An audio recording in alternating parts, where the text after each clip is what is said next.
Welcome to the September simulcast vlog and blog for My Creative Corner 3. Can you believe it's been one whole year since I started podcasting?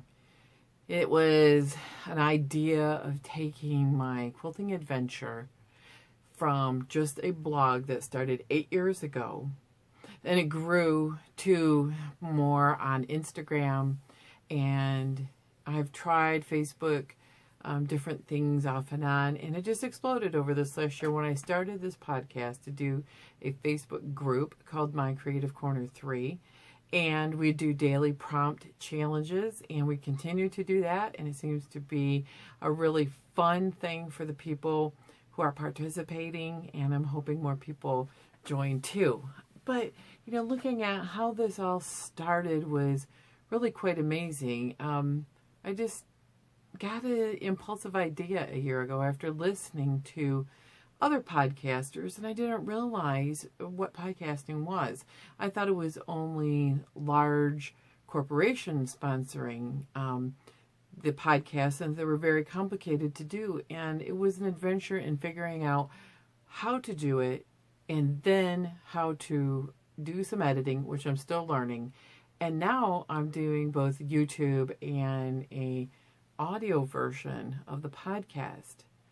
So it's been so much fun. I can't say I have a giveaway planned. I can't say I have anything really exciting planned, except in the next couple of weeks, I do think I want to put either a tutorial or a free pattern up on my blog. I wanted to have it done in time for this podcast, but Highland Game season is winding up. I've been doing other projects. You can see behind me. Tomorrow we'll launch a big kickoff for a 5-week blog hop to help promote the idea that you can take a quilt that was done in Krista Watson's book. I'm remaking it, and I have just put these blocks up. This is now final layout. It's just showing you how different it can look when you use the same fabrics, and I'm using Maker's Mark, which is her new line, and just changing it up to your own color choices and how it's going to look different at the end with the quilting I choose to do. Now, this will have 3 parts to the blog hop. I'm going to do free motion quilting. I'm going to journal this quilt as I finish it in 5 weeks. That's the plan. And then the third part is looking at a test block or 2 throughout the book, because she has multiple quilts through the book, multiple stitching ideas. I've got some videos, got some fun things, and so lots of different activities. And if you have the book, I'd encourage you to buy it and join us. Why don't you work on your quilt too during the 5 weeks, and maybe by the end we all will have a quilt finished, and we'll have our own version of Krista's pattern. Now, I'm doing some things different on my WordPress blog. I gave it a little facelift the other day with a new layout and look. I'm going to go with less pictures and more video because of cost. I mean, I can do a video and have it post now, and it won't cost me any extra storage fees for my blog. We'll see how it goes. I may not like it, but I'm going to try it out. I've been doing more and more video, less pictures. There'll be probably more short videos, and they will also be posted on my YouTube channel also, just so you know that may be a little change that's happening with the WordPress blog. I'll do little stories, and I'll do some pictures, and probably a little more words than there are photos, but there'll also be videos as visual aids to what I'm talking about. What other things have I have been working on? Well, like I said, I finished up this last weekend a Renfest, attending that. My husband's Highland Game season is ending. We have one more game in a month out of Michigan. And, it takes up a lot of time in the summer, but it is just so much fun. Had a good time, got to see friends and family that I probably won't be seeing for the winter. The family people are more Highland family. My regular biological family, I'll see them quite a bit. So football season is upon us. So what I usually do is substitute one sport for the next to be the backdrop to my creativity.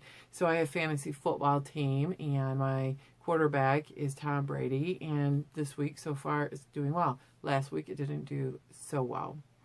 I enjoy sports a lot. I don't do a lot of reading. I have problems with movement sometimes in the actual movement of my eyes from left to right to reading. And yeah, it can interfere with long arming too. Actually can trigger off vertigo. So I do a lot more audiobooks. But I do a lot of sports in the background, handwork, especially on the weekends. And I can only physically do so much quilting at a time. In fact, that came up in one of a couple of conversations I've had recently. And if you remember, my blog's byline is one stitch, one block, one row at a time. You know, there's a lot of reasons for it. And we've talked about that here on this podcast before. But a lot of it is physical. The physical part of doing the same repetitive thing over and over hurts my neck, gives me a headache, hurts my hands. But the psychological part of it is that I really enjoy seeing a block happen. I do these one at a time. I didn't do a lot of chain stitching. I didn't do, this is a grid work pattern from Krista Watson's book. One block at a time. I make less mistakes, and I am spurred on to finish doing a quilt. If I do one block at a time, I feel accomplished. I really have not ever been able to sit and cut an entire quilt out and then sit and chain piece it. That's just my personality. That's my style. And maybe it's your style too. I mean, I know a lot of people who do quote speed quilting, but at the same time, I don't find it to be fun, and I would never finish anything. I would get stuck creatively. Sometimes I make some changes on the fly, and it only happens when I'm allowed time to ponder and to really work on my one block at a time. All right, what else have I been doing? Well, I've been testing patterns, but they're not quilt patterns. I had tested this little pattern. It's a little dragon. This is the baby one that I pretty much finished. I might add a couple of other embellishments. Not sure if I want to add the smiley face or not. By Katrina's Miniatures. She has an Etsy shop, and this pattern, if it's not out currently, it will be out. Now, I didn't have any Cuddle Minky fabric or a plush. I just used a knit, but the wings are quilted on my little dragon. Now, the mama dragon is not finished, but I thought I'd show you progress. Now, this is a much bigger dragon, probably 1.5 feet. She needs to be stuffed and the finish work on her tummy, and I need to do some burying of threads. Now, in the original pattern, this mouth had a zipper on it. I tried and tried. I didn't have the right zipper. The pattern is absolutely wonderful, and what I'm going to do, though, is I like how this has an S shape, and I may glue some felt teeth, or maybe even a rickrack of some sort. I might do some teeth on there and have some fire coming out of my dragon's mouth. Now, as you can tell, the way I am going to finish this, that it will not be safe for a child, but it has quilted wings. I serged the edges of these.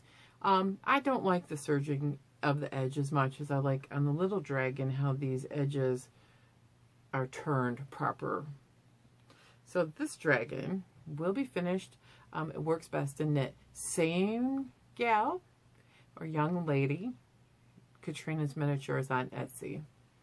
Now, something I saw on Pinterest earlier this week is I have a whole bunch of fabric labels for quilts that I've inherited a lot of them from other people over time, and I am terrible at putting labels on quilts, and I'm working on that. I figure if I do a few at a time, but these are some great ideas. Here's a whole panel And what I saw for this project was they cut out each label and made a little pin cushion out of it. I have little pelleted plastic beads and fiberfill, and that will weight it down. And I thought, wouldn't these be lovely? I have some Christmas themed ones, and I might even do them as Christmas ornaments or as gift tags that are stuff that can be put on the tree as a soft ornament for grandchildren who are young, and maybe glass is still not an option.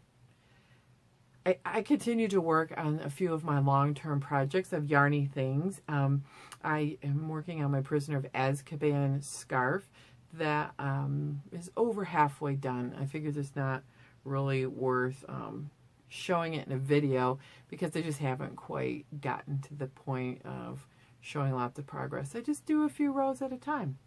One stitch, one row, one scarf at a time.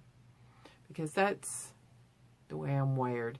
And I really spent the last week on the prompt challenge on the Facebook group. We were talking about how if you just take 10 or 15 minutes a day, 20 or 30 if you have it, break things down into these increments of time, you will find after a week, if you journal it even for 1 week, you'll see how much you did get accomplished. And you didn't have to take a whole day off of work or block a whole Saturday to do it. You don't necessarily have to go to a quilt retreat if that's not your thing. It's not necessarily mine. I've never done it because I'm afraid I won't get much done, because that's a lot of time to fill and a lot of money that I currently don't have. Oh, the sun is coming out after a gloomy early afternoon, so maybe we'll have some good lighting for the rest of this blog and vlog and podcast. So really and truly, I do much better if I do things one step at a time.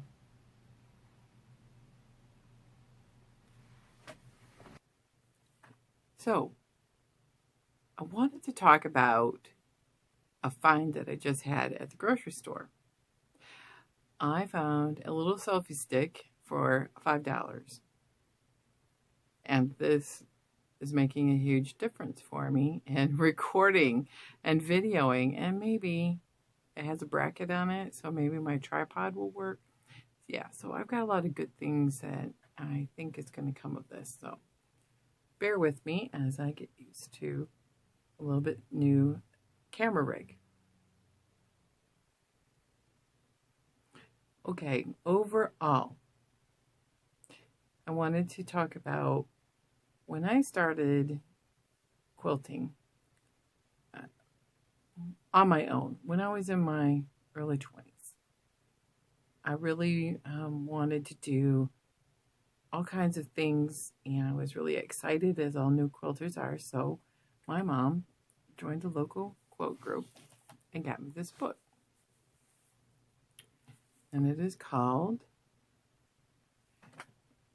and it's, I know it's in reverse, but it is an old book from the late 80s called the It's Okay If You Sit on My Quilt book by my biggest inspiration, Mary Ellen Hopkins. Mary Ellen Hopkins was a great lady with a personal seam allowance. What does it matter if your blocks are off by 1/4 of an inch if you're doing the whole quilt for you? But this book fascinated me and got me inspired then. And here, all these years later, I still haven't done a couple of blocks, and I want to show you. The graphic nature of quilting is always what grabbed me, and I'm going to flip the page open here. That's really, really what was inspiring. Look at this book. Isn't it so old looking? It's got graph paper in the background, and there is no pattern. There is no cut it so many inches. You figure the math out and make it as big as you want. I just love that. And stars are what grabbed me. In my grandmother's closet was what we called a Lone Star or Bethlehem star that had white background, dark blue points that led up to a white round with a pink center. And I'm going to guess that this was made probably World War II era. We don't even really know who made them. Possibly my mother's great aunt. And I wanted to finish them, so I did a couple wall hangings. There were like 5 or 6 of those hand piece stars. The hand piecing always scared me, especially diamond and Y seams, and I knew I didn't have the skill. But something I watched recently was Angela Walters' Midnight Quilt Show, and she did a feathered star. This is in the book, and I've always wanted to make it. Now, what I like even better is Angela Walters' version. These points on the outside were dark toward the point of the star and had a real jaggedy edge versus this smooth feathered star edge. I love stars. So this winter, I'm going to work on a feathered star. I'm going to make a mini quilt, 1 block, and that's it. I'm sure I might make it a 20-inch block. But I'm going to show you a couple of other stars that I really, really like.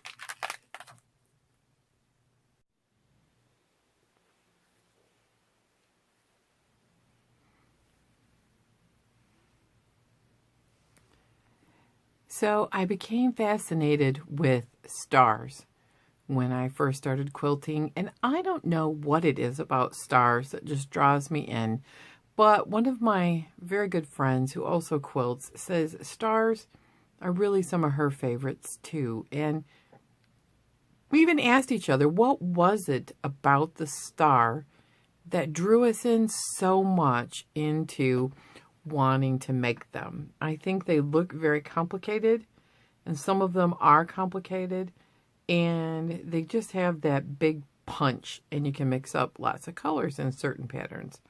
So in the It's Okay If You Sit on My Quilt book, they have lots of pages of these wonderfully bright and graphic blocks. These are a lot of traditional ones, pinwheels and half square triangles, and a swoon is on this page. They have names on them all. Swoon is called Jewels in a Frame. So that's how I learned most of the names.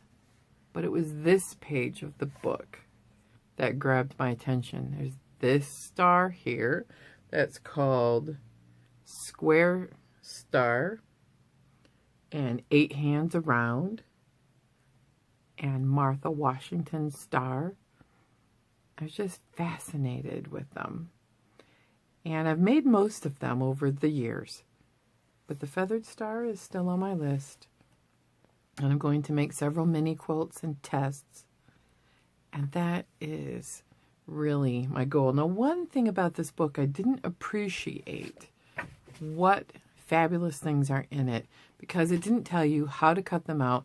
It didn't tell you how to use these patterns as math, in math, like cut 2.5-inch strips or whatever. But now that I've been quilting for a while, I love the graph paper, and I love just the quaint old-fashionedness of this. And I can use my electric quilter if I want to recreate some of the wonderful patterns in it, like this star. And what I think is great, she has a lot of great ideas in using connector blocks and a lot of just things to go back and look at how they used to do a lot of quilts. But this, to me, for as old as this book is, this looks like a very modern type of quilt. A large oversized subunit that makes a familiar block, as well as the stars. So if you're poking around an antique store or Goodwill and you see the Mary Ellen Hopkins, Hopkins.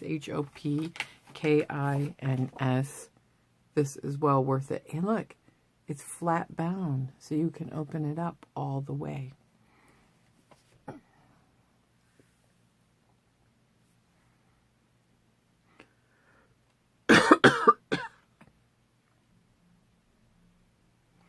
So the other challenge, which I'm really not sure how I'm going to approach this, is the local friends that I meet with.